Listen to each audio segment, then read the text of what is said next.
Hey, what's up everybody? Welcome back. Brandon again. In this video, I'm going to film the entire thing with my iPhone 6. And I really want to do this to put my money where my mouth is because oftentimes when I'm asked about what cameras people should get or what audio equipment people should get, I always try to stress, if you haven't made the purchase already, hold off and use your cell phone for as long as possible. And the reason being is, number one, the quality on these things are actually usually pretty good these days. And number two, you probably already own it, so you don't have to spend hundreds, if not thousands of dollars on a big rig DSLR or something like that. Now I say that only because oftentimes people who start YouTube channels, they have it in their mind that they're just gonna start a channel, people are gonna watch, people are gonna subscribe, they're gonna start making all kinds of money, they're gonna get a lot of sponsorships, and it's really hard to grow your channel these days on YouTube. And after a couple of months of making videos and not getting the return on what they thought they would, they kind of just give up, and then they're stuck with this big expensive camera and have to sell it for hundreds of dollars less than what they paid for it. So I always stress, use your cell phone first. It's quick, it's easy to use.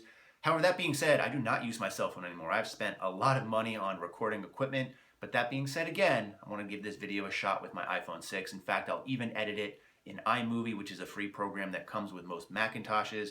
Not to mention, if you have a PC, you could use Windows Media Maker or something similar. And we're going to see if you can, in fact, make a high quality video still with a low budget camera. So let's get to it.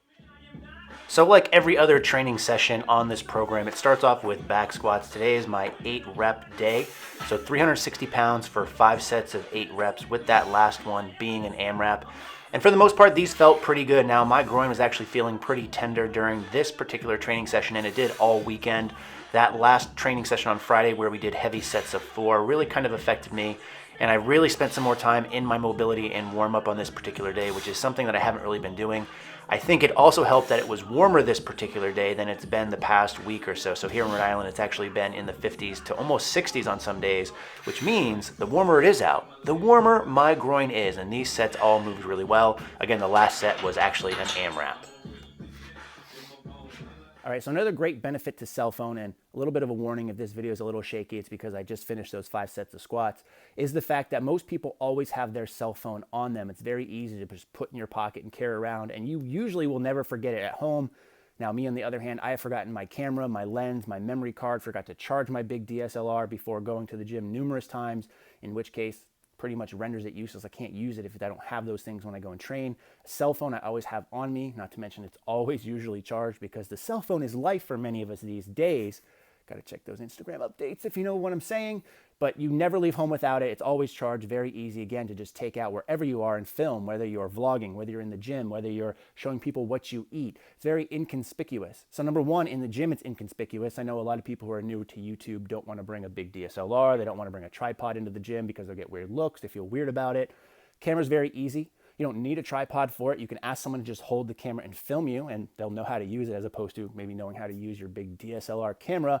And you could even just lean it up against a weight plate or a wall and again, still get the video you need.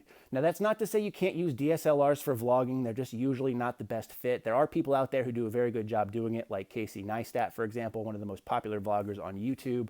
He uses that and an external microphone because one of the downsides of using that DSLR is the fact that the onboard mics are usually pretty bad. And the same thing is true sometimes for these cell phones, especially if you're out in public. So what you can actually do is use your earbuds and your microphone to just go ahead and get that audio. So that way, if you're in public, there's a lot of ambient noise, or maybe you just don't want to yell and scream, you can use your microphone and it'll pick up good sound. And you can actually plug in really high-end microphones using your headphone jack if you really want to. Even though you don't have to use tripods, I still think they're probably a good investment because you don't get that shaky footage like you saw in that last clip. What I'm using for some of this video is just this cell phone attachment to a tripod.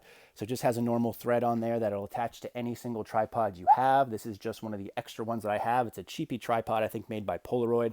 I actually got it for free with one of my cameras, which is usually some of the deals you can get through Amazon. But all I did is attach this little clip here. I actually got this clip on Amazon as well. I think you get 2 of them for $5. And all it is a clamp that you can pull up on. You stick your cell phone in there and it clamps down. So it fits really any cell phone you have out there. And it makes a great option to use in order to get great video. So this is a very solid option as well. So after those 5 sets of squats, you could tell it took a lot out of me based on my voice and my shakiness. We moved on to close grip bench, 255 pounds for 6 sets of 8 reps total. Again, the last set being an AMRAP. And my close grip bench is moving really well, and I really like it when I switch to an accessory movement where I can actually use my real grip width, which is a little bit wider, because things feel even smoother. So we're pretty far into workout by now, and I was feeling really fatigued, and I hate sumo deadlifts. I can't wait until the next 5-week training block where I finally get to switch back to more of my conventional pulls. You can tell here that my hips bother me, as I mentioned before, because my width on my stance is very, very narrow. But that being said, only 3 sets of sumo deadlifts, and only sounds like a funny thing to do. Sets of 8, and then again, the last one being an AMRAP. I'm just glad I got these done.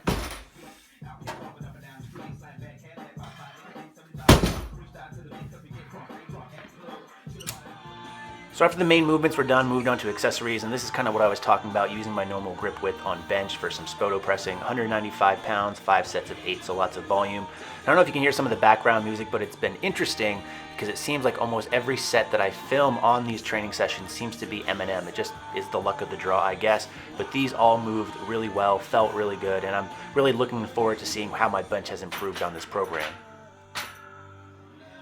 For this particular video, because there is so much volume, I'm only really showing you the first set of each exercise. And the next thing we moved on to was 3 sets of 8 with 230 pounds for bent over rows. Now, one of the things you can probably notice is I don't really bend too far over.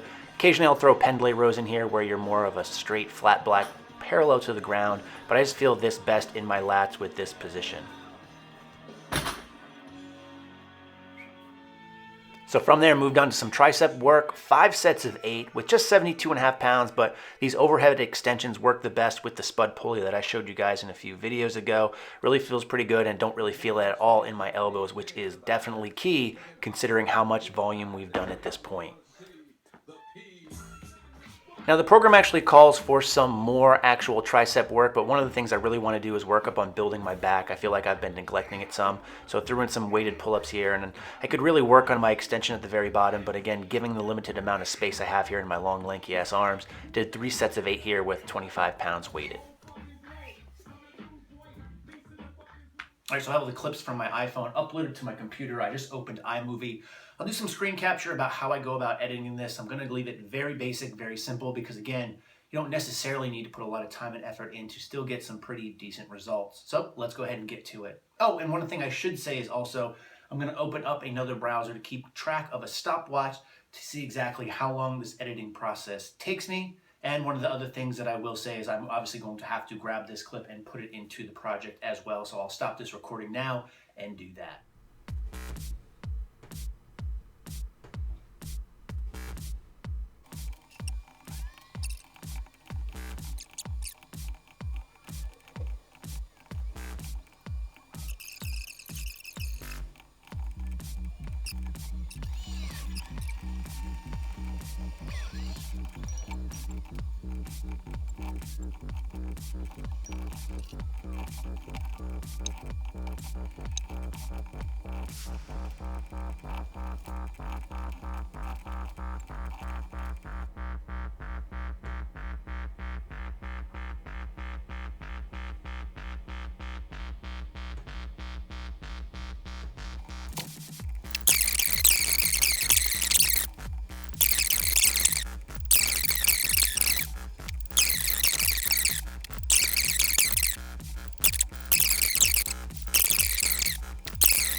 So there you go. It literally took me 15 minutes to upload and update that video. Of course, I do have to go back in and just add this quick clip, but as you guys just saw, it literally takes hardly any time whatsoever, and you can still get some pretty high quality videos considering you're just using your cell phone. So when I first started, I was just using the webcam on my MacBook. From there, I made small incremental upgrades over time, but know that you don't have to make a huge investment in your channel just to get started. But one of the benefits that I've had is taking on sponsorship opportunities, like for example, the National Academy of Sports Medicine, who just so happens to be offering a 2-week free trial of their services if you want to become a personal trainer and make some money to either upgrade your channel or in my case, I can use some of those sponsorship fees to buy new equipment, which has been nice for me in the long run. So check them out if you're interested. It'll be linked in the description box below, myusatrainer.com/Campbell Fitness. So that does it for this particular video. I hope you found it helpful. Let me know what you think in the comment section below. And as always, thanks for watching and stay big.